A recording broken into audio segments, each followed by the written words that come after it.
Welcome to Creating Calm Parenting with Mind, Body, and Spirit. I am Corinne Casey, your co-host. I am a lifelong student of the Edgar Casey readings, an integral leadership coach, and a mother of two.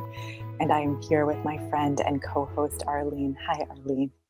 Hi, Corinne. Hi, everyone. It's Dr. Arlene Diamco. I'm an integrative physician, a pediatrician, and a cranial osteopath, and a mom of four. And I am so happy to be with you here today, Corinne, and all of you listening to us. Today's topic is on humor as meditation. And let me give you a little bit of a background of why we picked this topic. It was inspired by Dr. Gladys McGarey, who recently crossed over, and she is a beloved part of the A.R.E. She worked closely with Edgar Casey's Association for Research and Enlightenment for over half a century. She was nearly 104 when she passed, and she's considered to be one of the matriarchs of holistic medicine. So, in one of her very last interviews, she was asked, "What gets you up in the morning?" And she explained this beautiful concept of the 5 L's, which inspired our topic today. So, here's what she said. What gets me up in the morning is my concept of the 5 L's. During pregnancy, the mother and baby are one being. That's life and love. The third L is laughter. Life without laughter is cold. It's mean. It breaks up families. It causes wars. But laughter with love is joy and happiness. And the fourth L is labor. Labor without love is, oh, I got to get up this morning. But labor with love is bliss. The fifth one is listening. Listening without love is empty sound, clanging gongs, words that mean nothing. Listening with love is understanding. And so, to honor Dr. Gladys McGarey and also inspiration for our topic today, we thought we would focus on one of those L's, which is laughter, and especially, or maybe I should say, laughter with love. So we got to have at least 2 L's there, and we are going to. It is so fun to talk about this. We have some fun quotes from the Casey readings of humor in the readings. And we're going to go through body, mind, and spirit of how humor and laughter is actually a kind of meditation. So before we get into that, Corinne is going to lead us through our opening meditation for the podcast and help us set the stage. That's right. Thank you, Arlene. So, in continuing to honor Dr. Gladys, we're going to use one of her meditations that comes from her amazing book, The Well-Lived Life, which she talked about with us in our only interview on Creating Calm, which, if you're curious about Dr. Gladys McGarey, I hope you'll check out that episode as well. So this meditation practice is called Loving Yourself into Healing. So let's take a moment just to get quiet wherever we are. If you can close your eyes, please do. Or if not, just listen to these questions and let yourself contemplate freely right now. So get quiet and then allow a complaint to rise to the surface. It could be something physical, an ongoing medical issue or short term injury, or even something emotional, such as a relationship that isn't working out or something that's bothering you right now. Consider your complaint and wait until an image emerges to encapsulate it. Don't overthink this. Just let whatever comes come. The image may be moving or still. It may be a thing, a place, or even a person. Once you have your image, take a moment to really look at it. What shapes, colors, and textures arise? Ask the image, what do you have to show me? What do you need? Is it offering information about your physical health, your mental health, your soul's journey, your relationships? In some way, your mind has offered you this image to show you something. What is it? You may find one answer, or you may find more than one. See your image wrapped in love, held in the unconditional loving embrace of the entire universe. Hear the angels singing once again, just as they did the day you were born. Thank the image and allow it to fade away. And now it's time for a hug. Don't shy away from this, even if you feel a bit silly doing it. It's a transformative practice. Place your hands on opposite shoulders, crossing your arms in front of your heart, and curl your shoulders in. Let your chin drop as you do so, squeezing your hands and giving yourself a good hug. Give yourself as strong a hug as you would give anyone else who needed it. While you're hugging yourself, check in with your heart. Assess where it is today. How lovable and love able do you feel? Receive the answer without judgment. You can repeat this gesture, hugging yourself, anytime you want to assess how love is flowing through you. Right. So that's a beautiful practice from Dr. Gladys McGarry in her book, The Well Lived Life.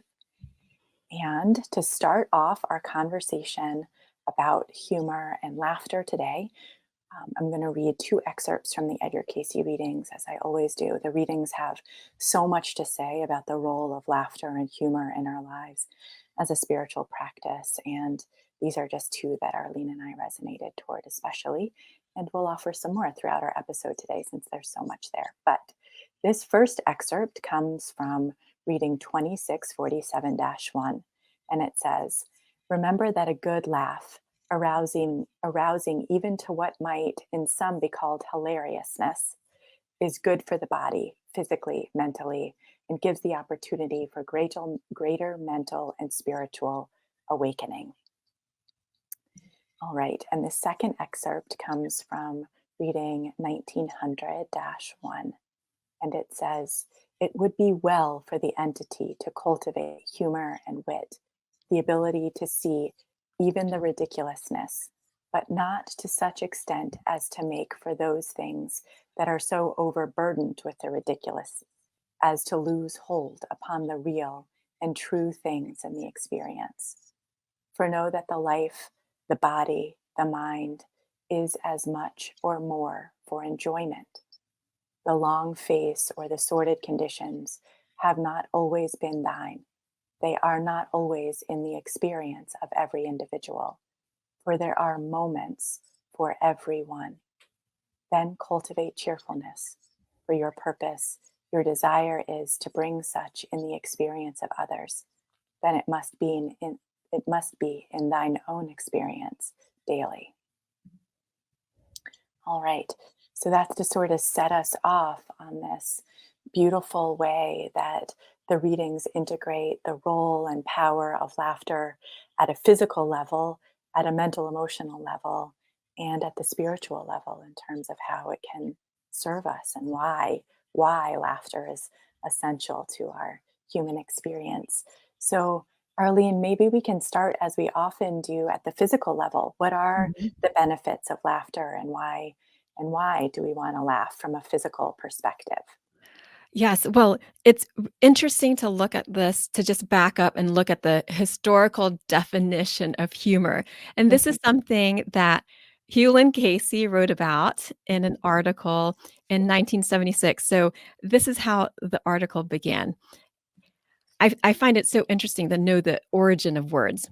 So Right. it says, "I ran into a most interesting situation preparing for tonight's talk, healing through humor.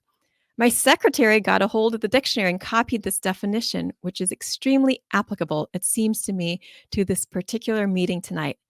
Humor is, quote, fluid or juice of an animal or plant, especially any of four fluids formerly considered responsible for one's disposition. These are the blood, phlegm, cholera or yellow bile, that is, melancholy, black bile. Then it goes on, any fluid or fluid like substance of the body." Mhm. So of course, this is a historical definition, and it is using, like, old terminology that we Mhm. do not talk about in medicine anymore. Mhm. However, you can see carried on through the language the importance of humor. And Mhm. so in the language, it's like we knew as humanity that that somehow humor or laughter affected us physically. Mhm. And we know that with so much more research now. Dr. Lee Burke at Loma Linda School of Medicine is an expert on laughter research, is spending years studying laughter. And so, from various laughter research, we have found that laughter has similar effects on the body's neurochemistries as both meditation and exercise. So, for me, I look at it as laughter is a kind of meditation, and it's an exercise for the body, the mind, and the soul. Laughter helps to release endorphins, which are our body's natural painkillers, also helps us have that feel good feelings like with exercise.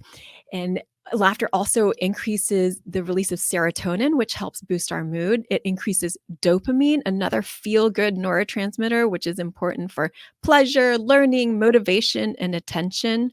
Mhm. It helps increase oxytocin, which is also known as the empathy hormone, which helps us feel connection. And it reduces cortisol, which can help us balance our blood pressure, helps with oxygen delivery, and helps us feel calmer overall.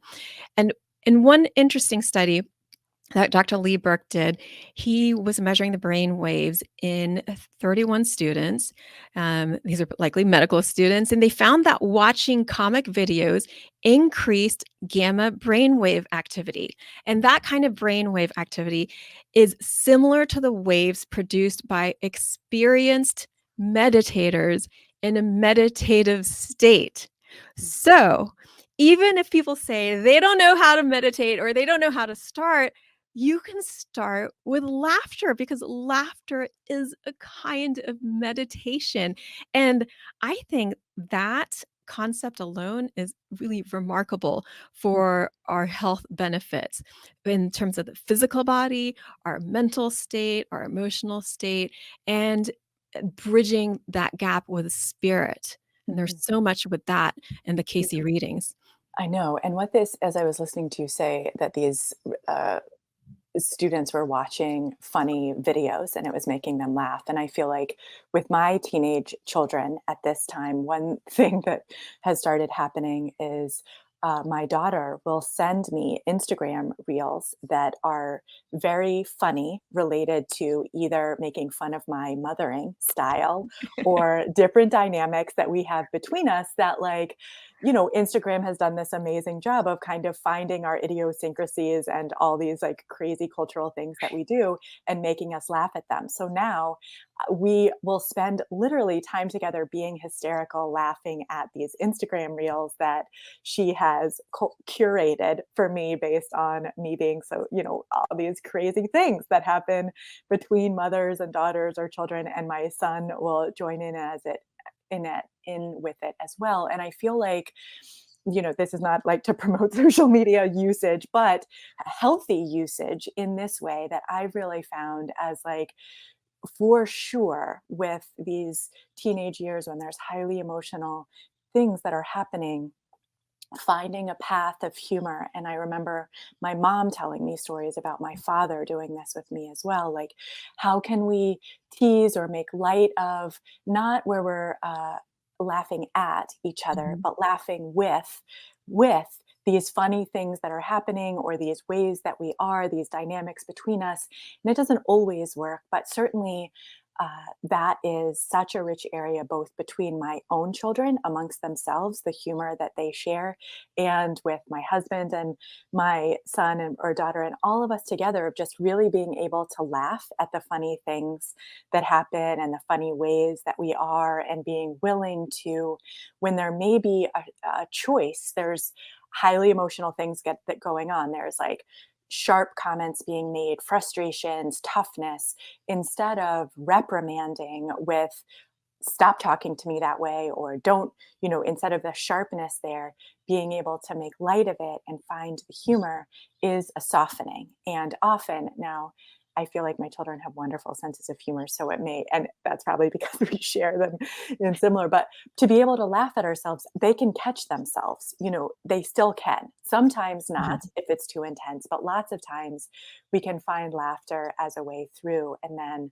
that has been a saving grace, really, a saving grace to things where we could be caught, and instead we're able to laugh at each other there. So that's just, I can just really feel in all of the encouragement in the readings toward laughter, and being able to relate to laughter as a spiritual practice by what that says to me is like, what I love so much about meditation is its ability to kind of neutralize or balance or attune, bring perspective and grounding to what's happening, held within the larger context of the greater universe and the bigger world. And I feel like laughter is just that same bridging, has that same bridging potential of being able to normalize and ground and hold this bigger perspective of what's going on, and find a path through with that. Like it naturally balances us in this beautiful way. And I feel like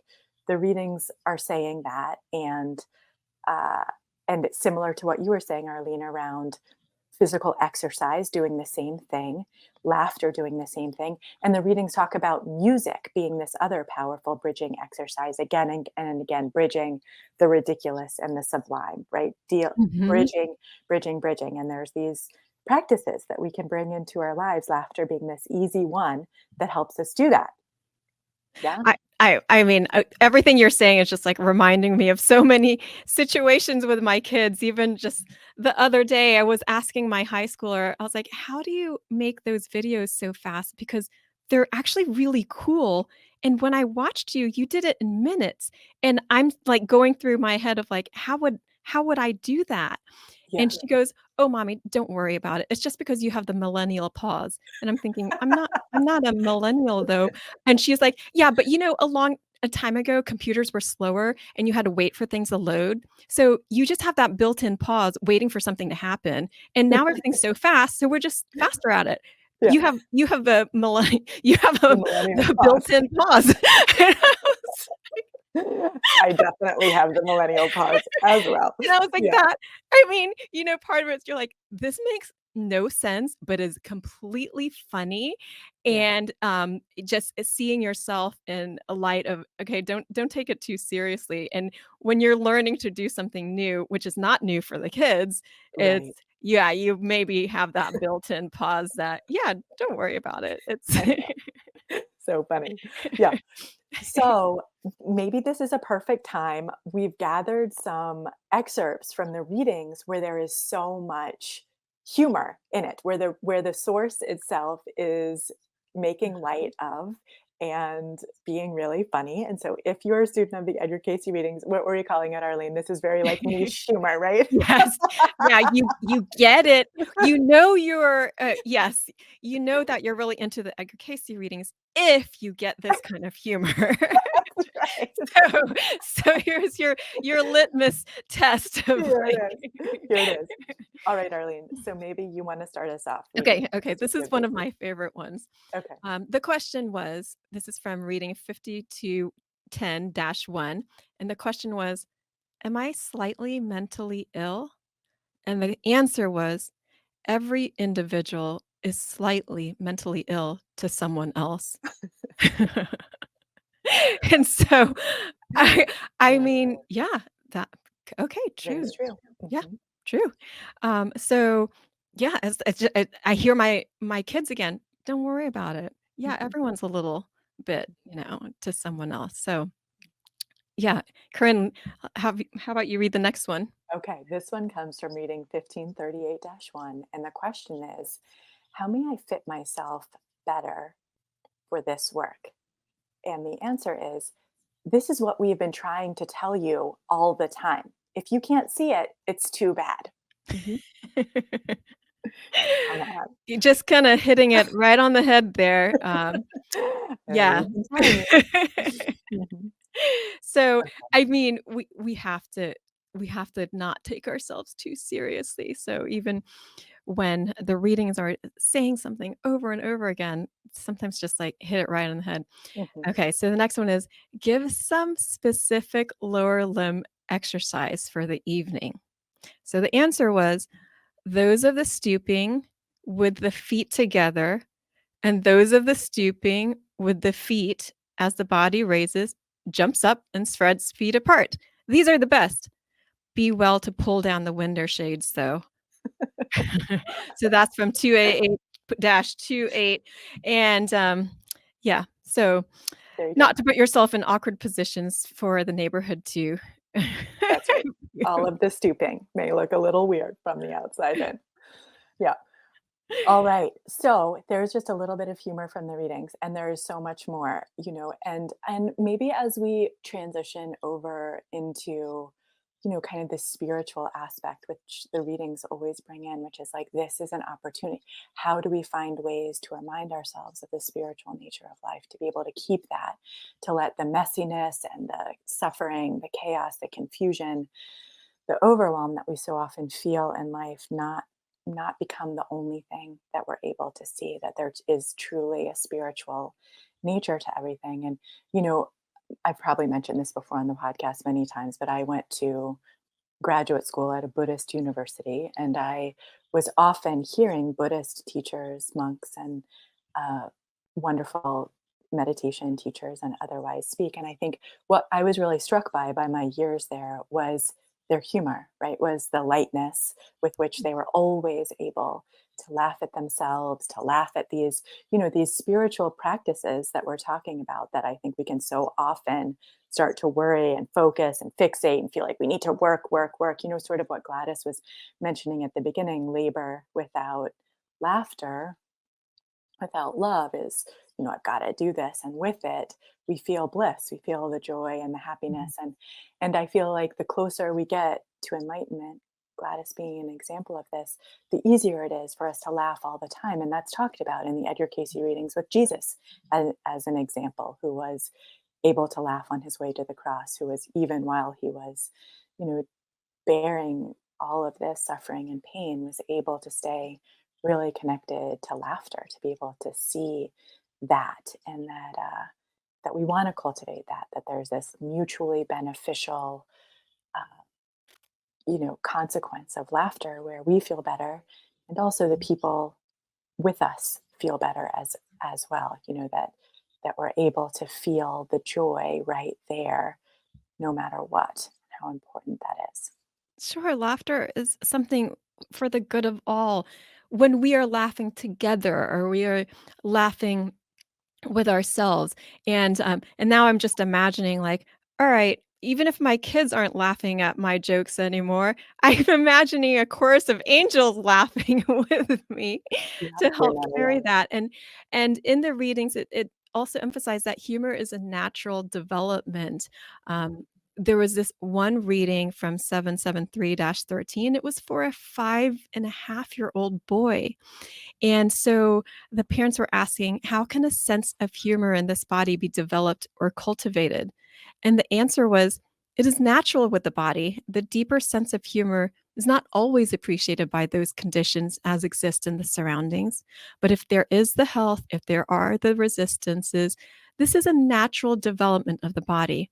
But it is a subtle sense and not that of hilarious nature. So there's all different kinds of laughter and all different kinds of humor. And some are that more subtle, quiet humor, and some are in that more robust, like hilariousness, laughing, deep belly laughing. But everybody has some kind of humor, and it is a natural state of development. And so allowing ourselves to be and be connected with source, with spirit, we are supporting that natural development. It's Mhm. not something that we have to like to push out. It's part of our health. Mhm. And another thing, just talking about like spirit and laughter and humor, often in the readings, I noticed that humor and hope, the words humor and hope went hand in hand. So for the same line, the answer could be said with the word humor or the word hope. So for example, there's this one reading, it says in 2175-1, from same into in the present, keep that natural wit, that natural tendency for hopefulness ever as a part of the expression in all its relationships one to another. And so I laughter gives us so much hope, even in the most dire of circumstances. And I'm just thinking of um, this episode actually on Kelly Clarkson's show, and it was Christopher Reeve's family, and they said that when he was in the hospital after his accident, where he had a spinal cord accident, Mhm. Robin Williams was actually one of the really close family friends and was one of the first people to meet them at the hospital. And Robin Williams, to help keep Christopher Reeve's humor up, and just to give him some relief from the pain he was in, Mm. he came in character as a physician, but not just any physician, as a proctologist. So, and his the Christopher Reeve's kids were explaining this. I mean, they're adults now, and they were saying, we all really needed that. It was just this relief from this intensity and the pain of the situation, and they're Mhm. like, no one could have made him laugh like that except for Robin Williams and that closeness that they shared. So, Mm. um, that I thought that was a really beautiful example of humor in dire circumstances Mhm. and how that can help give hope and lift the spirits. Mhm. Yeah, absolutely. So, maybe we can share this a story of Gladys and sort of how she worked with humor and Yeah, and this is one of my favorite stories about Gladys, Mhm. and I'm just so thankful that we were able to talk to her, this earlier this year.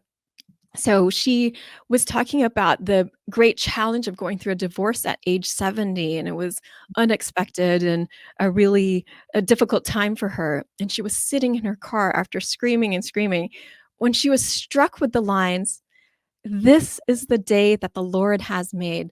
Let us rejoice and be glad in it."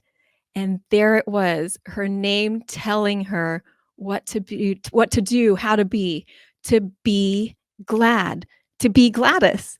And Mhm. so it's something that I've kept with me since she said that, and I've been practicing it as often as I can remember. So um, whenever there are challenges, then I add that hope, and I'll look up every night, and no matter how the day went, whether it felt like a happy day or a difficult day, look up and say, "Thank you.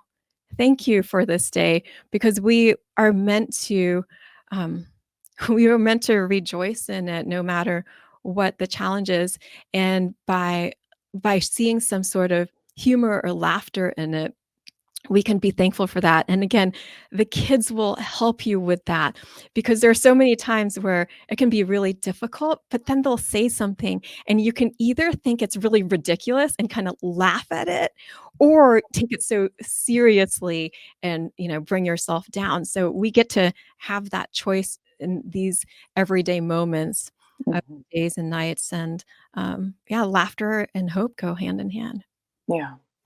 Yeah, and so that this practice of inviting laughter into our lives, of recognizing it as like this juice that allows for flow and connection and attunement to happen, to acknowledge that it's a natural, inherent part of our human experience. We don't have to force it or, you know, get on some regime to get a better sense of humor. It's just naturally honoring who we know ourselves to be and creating space for that laughter to be in our families as and being willing to sort of honor it as a form of meditation, as a spiritual practice, right? To not belittle it as a distraction or shut it down because it's keeping us away from all the things that we need to Mhm. be doing in our lives, but really honoring it and inviting it forward and celebrating it, cultivating it in our relationships as as part of this, as Gladys would say, like the juice, like life is meant to be in Mhm. flow.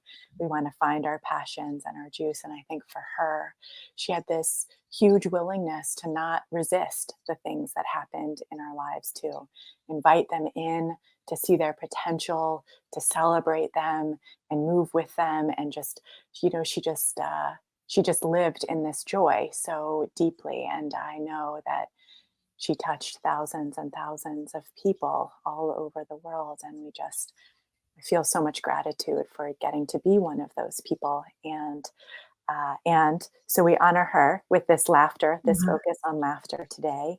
And thank you so much, Arlene, for being in this space with me and bringing all of this forward. Thank you, Corinne. I feel like I can hear her, feel her laughing with us now Yeah, and laughing with this chorus of angels yes, surrounding all of us. So thank yes, you.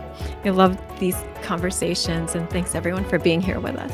yes. And we send you so much love, Gladys, and know that you are surrounded by angels and always we love you so much. And we'll be back with you all so soon with another conversation. I can't wait. Looking forward to it.